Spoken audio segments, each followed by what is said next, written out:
اعوذ باللہ من الشیطان الرجیم، بسم اللہ الرحمن الرحیم۔ ڈیئر اسٹوڈنٹ، مجھے امید ہے کہ آپ بخیریت ہوں گی۔ پچھلے لیکچر میں نے آپ کو بتایا تھا کہ اور مولوی نذیر احمد کی حالات زندگی بھی تھوڑی سی پڑھا دی تھی، لیکن آج اس ویڈیو میں آپ کو مولوی نذیر احمد کی حالات زندگی پڑھاؤں گی اور تھوڑا سا سبق بھی آپ کو پڑھاؤں گی، ٹھیک ہے۔ مولوی نذیر، اور پڑھانے سے پہلے میں آپ کو یہ بتا دوں کہ مولوی نذیر احمد ایک ناول نگار تھے، پہلے ناول نگار تھے، اور ان کا پہلا ناول مرات العروس ہے، ٹھیک ہے۔ یہ میں نے آپ کو اپنے جو آن لائن کلاس تھی اس میں بھی بتایا تھا، اور حالات زندگی پڑھنے کے بعد ہم ان کا سبق پڑھیں گے، نسوخ کا خواب۔ تو آپ صفحہ نمبر 33 نکال لیں۔ مولوی نذیر احمد، ولادت 1836، وفات 1912۔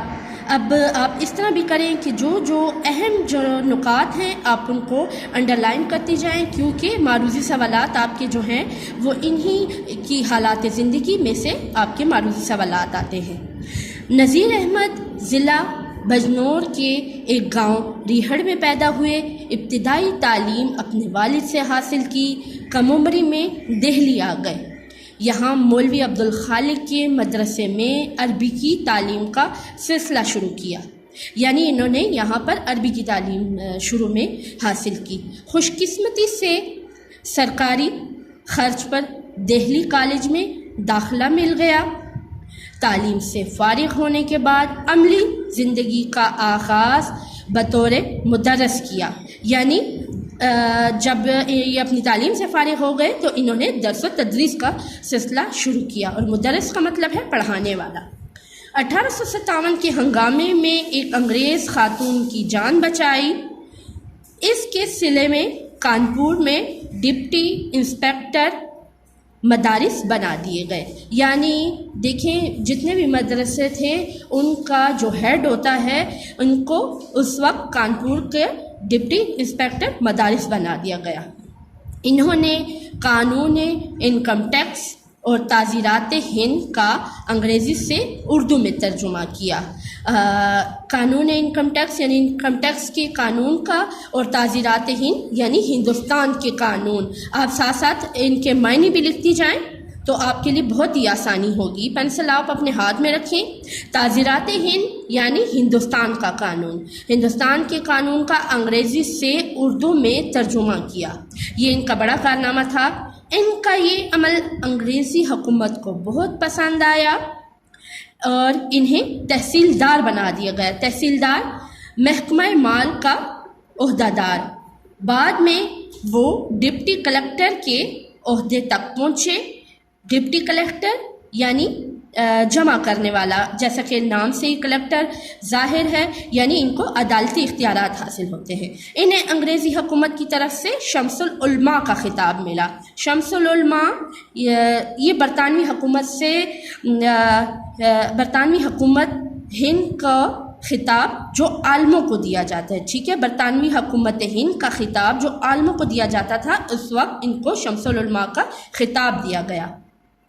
ایڈنبرا یونیورسٹی نے LLD اور پنجاب یونیورسٹی نے انہیں DOL کی اعزازی ڈگریاں دیں۔ ڈپٹی نذیر احمد اردو کا پہلا ناول نگار تسلیم کیا جاتا ہے۔ یہ پہلے ناول نگار تھے، جو کہ میں آپ کو پہلے اپنی آن لائن کلاس میں بھی کہہ چکی ہوں۔ سر سید کی طرح انہیں بھی یہ امتیاز حاصل ہے، امتیاز برتری، کہ انہوں نے کہانیوں کے ذریعے معاشرے کی اصلاح کی طرف توجہ دی۔ اصلاح یعنی ٹھیک کرنا، معاشرے کو درست کرنا۔ انہوں نے اپنی کہانیوں کے ذریعے سے معاشرے کی اصلاح کی، عورتوں کے مسائل کو اپنے ناولوں کا موضوع بنایا۔ سر سید نے جو کام اپنے مضامین سے لیا، نذیر احمد نے وہی کام اپنے ناولوں سے لیا۔ ان کے تمام ناول معاشرتی اور گھریلو مسائل کے متعلق ہیں، یعنی اس وقت جو عورتوں کو جو مسائل درپیش ہوتے تھے، انہوں نے اپنے ناول کے ذریعے سے ان مسائل کو درست کرنے کی کوشش کی تھی۔ وہ ان کے ذریعے ایک زوال پذیر معاشرے کے مسلمانوں کی گھریلو زندگی کی اصلاح کرنا چاہتے تھے۔ زوال پذیر یعنی ختم ہونے والا معاشرہ جو کہ پستی کی طرف جا رہا تھا، تو انہوں نے اپنے ان ناولوں کے ذریعے سے جو ہمارا معاشرہ روز بروز جو زوال کی طرف جا رہا تھا، ان کی گھریلو زندگی کی اصلاح انہوں نے اپنے ناول کے ذریعے سے کی۔ ان کا انداز سراسر مقصدی ہے، یعنی جو کچھ بھی لکھا مقصد کے تحت لکھا۔ وہ پہلے مصنف ہیں جنہوں نے ادب کو حقیقی زندگی کا ترجمان بنایا، یعنی جو کچھ بھی بیان کیا، جو حقیقت بیان کی، انہوں نے زندگی ہی کے تمام معاملات کو سامنے رکھ کے بیان کیا۔ ان کی زبان دہلی کی ٹکسالی زبان ہے۔ ٹکسالی یعنی مستند، جو کہ اس وقت دہلی میں بولی جاتی تھی۔ انہیں عورتوں کی زبان لکھنے پر پوری قدرت حاصل تھی، یعنی کہ جو عورتیں جس طرح ایک دوسرے سے بات کرتی ہیں، جو کچھ بیان کرتی ہیں، وہی انداز انہوں نے اپنی کتابوں میں بیان کیا، اسی انداز کو انہوں نے لکھا۔ اردو ادب میں نذیر احمد کا مقام بہت بلند ہے۔ ان کا اسلوب بیان ان کی ذات کی طرح منفرد ہے۔ اسلوب بیان کرنے کا طریقہ منفرد، الگ، یعنی ان کا جو بیان کرنے کا طریقہ ہے وہ سب سے الگ تھا۔ اصلاح معاشرہ ان کا بنیادی مقصد ہے۔ سب سے بڑا ان کا مقصد، جیسے میں پہلے بھی بتا چکی ہوں، معاشرے کا اصلاح تھا۔ انہوں نے اپنے ناول، اپنی کہانیوں کے ذریعے سے معاشرے کی اصلاح کی۔ نذیر احمد کے کردار اسی معاشرے کے افراد ہیں جس میں وہ اپنے شب و روز گزارتے ہیں۔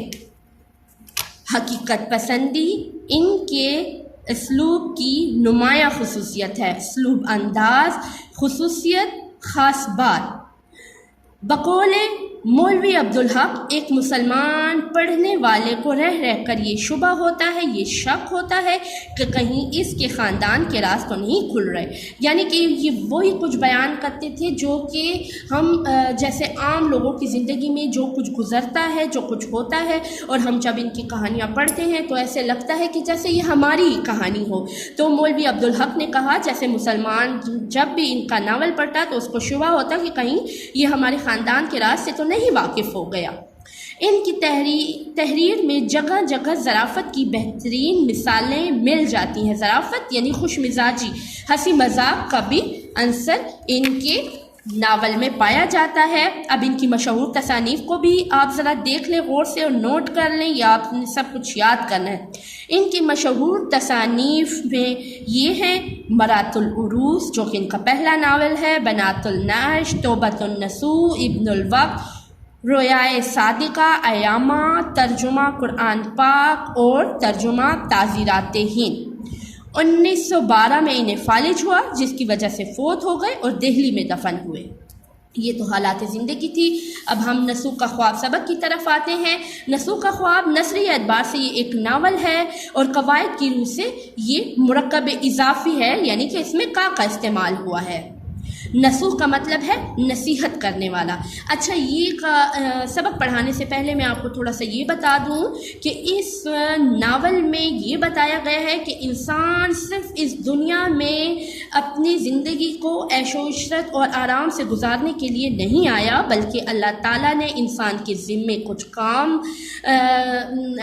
کہے ہیں جو ہم لوگوں نے کرنے ہیں۔ وہ ہے نیک اعمال، اللہ تعالیٰ کی عبادات، جو کچھ اللہ تعالیٰ نے ہمیں حضور پاک صلی اللہ علیہ وسلم کے ذریعے بتایا ہے کہ ہم حضور پاک صلی اللہ علیہ وسلم کی پیروی کر کے اپنی زندگی گزاریں گے تو ہم اس دین و دنیا میں فلاح حاصل کریں گے۔ اور پھر ہمارے مصنف مولوی نذیر احمد نے بھی ہم نے ایک خواب کے ذریعے سے بتانے کی کوشش کی ہے کہ جو اس میں نسوء ہوتا ہے، ان کے والد جو ہوتے ہیں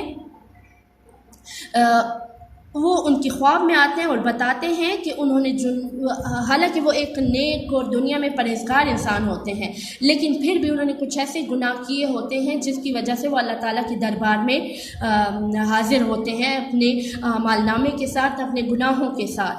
تو اس سبق کے ذریعے سے تمام لوگوں کی اصلاح کی گئی ہے کہ ہمیں دنیا میں آ کر اپنی آخرت کو نہیں بھولنا چاہیے، اور جو ہمیں نیکی کے کام کہے گئے ہیں، حقوق العباد کی ادائیگی، اپنی عبادات کی ادائیگی، سچ بولنا، یہ ساری چیزیں ہمیں ہمیشہ یاد رکھنی چاہیے اور ہمیں اپنی زندگی کا حصہ بنانی چاہیے۔ اس کے علاوہ میں اس سبق کے آپ کے لیے الفاظ معنی بھی لکھ کے لائی ہوں، ذرا آپ ان کو بھی دیکھ لیں۔ توبۃ النصوح سچی توبہ، وبا بیماری، ڈپٹی مجسٹریٹ قانون کا عہدیدار، تصور خیال، رعب دبدبہ، سکوت خاموشی، کار براری، کام نکلوانا، خفیف معمولی، وسیع پھیلا ہوا، اپیل درخواست، ڈھنگ طریقہ، فیصلہ، برات، رہائی، ٹھکانہ جگہ، جہ بجا جگہ جگہ، تجویز تدبیر کرنا، معاملہ، ماخوذ پکڑا ہوا، معرفت جدائی، دارالجزا سزا و جزا کا مقام، متقی نیک تھرا اٹھا کانپ اٹھا، معتجب حیران، مرتکب مان لینا۔ آپ ان کے اسکرین شاٹ بھی اپنے پاس لکھ لیں۔ یہ سارے میننگ آپ نے پینسل سے اپنی بک پر نوٹ کرنے ہیں تاکہ جب آپ سبق پڑھیں گی تو آپ کو آسانی ہو۔ اب اپنے سبق کی طرف آتے ہیں۔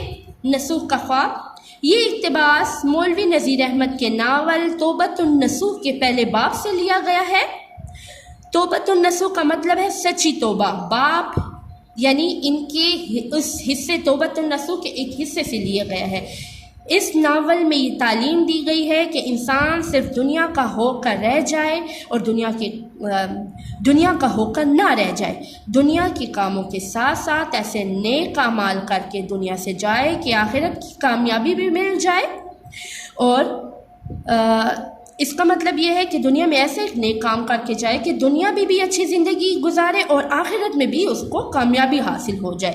اس ناول میں مولوی نذیر احمد لکھتے ہیں کہ ایک سال دہلی میں ہیضے کی ایسی وبا پھیلی، وبا بیماری، کہ ہر روز سینکڑوں لوگ مرنے لگے، یعنی سینکڑوں لوگ، ہزاروں کی تعداد میں لوگ مرنے لگے تھے۔ بیماری ایسے آتی کہ 1-2 گھنٹوں میں انسان کا کام تمام کر دیتی۔ لوگ بیماری کے خوف سے گھروں میں بند ہو کر رہ گئے، شہر ویران ہو گیا۔ نصوح دہلی کا ایک مالدار شخص تھا، اس نے اپنے گھر کے لوگوں کو ہیضے سے بچانے کی ہر ممکن تدبیر کی، یعنی اس نے ہر طرح کا طریقہ اختیار کیا۔ تدبیر کا مطلب ہوتا ہے سوچ، یعنی ہر طریقہ کیا کہ اس کے لوگ اس بیماری سے، گھر کے لوگ اس بیماری سے بچے رہے۔ لیکن بیماری ان کے گھر آ پہنچی۔ ایک ہی ہفتے میں خالہ، ماما اور والد ایسے بیمار ہوئے کہ کوئی دوائی کارگر ثابت نہ ہوئی۔ ایک رات نصوح کو بھی ہیضہ ہو گیا۔ طبیعت ایسی بگڑی کہ موت اس کے سامنے تھی۔ اپنے اچھے برے اعمال نگاہوں کے سامنے آئے۔ حکیم کی دوا کے اثر سے وہ گہری نیند سو گیا اور خواب میں دیکھا کہ وہ مر چکا ہے۔ یہاں تک میں آپ کو اس ویڈیو میں پڑھا دیا ہے۔ انشاءاللہ پھر اگلی کلاس میں آپ کو پڑھاؤں گی۔ مشکل الفاظ اپنے پاس نوٹ کر لیں اگلے لیکچر تک کے لیے۔ اللہ حافظ۔